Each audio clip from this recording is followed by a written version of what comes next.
So I think I've been a teacher for over 25 years, and I started out my career in adult education. I've always taught English as a second language. I started out in adult education and spent 15 years in family literacy. And then about 10 years ago, I began teaching at the high school level. And my whole teaching career, I've taught part-time at the community college. Cool. So I can basically speak to that with regards to my high school students, especially here at Alhambra. Our ESL students are put into credit recovery classes after school because they come to us without not enough credits to graduate, and I've just seen them plow through courses that they don't understand. Yeah. Examples like U.S. history and U.S. government. I think it's the whole thing. I mean, so I'm just going to speak from my experience because I haven't taught any of these classes.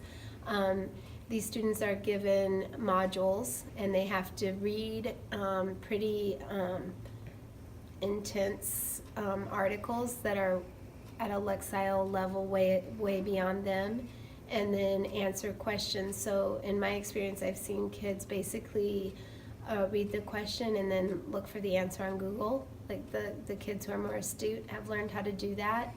I think other kids have used each other as ways to get around that. And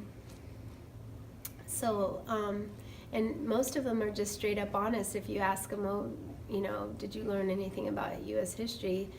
They'll just say, no, miss, we don't really understand what we studied. I think there have been, mainly what I've seen is short answer. Okay. I don't know if I've seen any, in fact, last week I was just helping one of my students. They had to kind of write a timeline for one of the explorers, and this must have been world history. And so I wouldn't necessarily consider that an essay, but it was longer than just a short answer. No, I think most of our students just do it here on site. A lot of our kids don't even have computers at home. I should know that. I think night school starts anywhere from, it starts either at 3:10 for those kids who don't have a ninth period, or 4 o'clock, and I think most kids go home around 5:30. Well, I mean, the biggest challenge, I think, is not comprehending the material, and I think there's this sense that they have to get the class done in order to graduate from high school, not fully understanding that their high school diploma is not going to mean much if they don't have the language skills, the writing and reading skills they need to move forward. Well, so here in Arizona, everybody has to take, I don't think it's called an entrance exam, but every student who applies to go to community college has to take a proficiency test to place them in the proper courses. And a lot of the students who have graduated from high school end up back in my ESL classes, which are developmental classes, because they don't have the needed skills to be in English 101 or the critical reading class. No, they're seen as electives. Their prefix, this starts with a 0, so they don't count. They're not counted as credits towards their, AA degree. Yeah, they're still paying.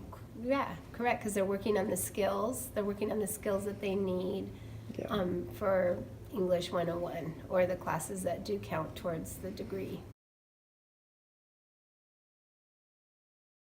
Well, I think a huge improvement would be to develop online credit recovery classes geared for ESL students.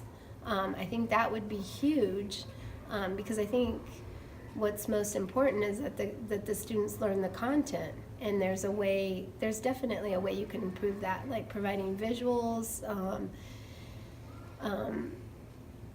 I mean, I'm not a computer person, but I think there would definitely be lots of more videos that the kids could watch. But there's definitely ways that those could be improved upon and actually help the kids, learn something valuable.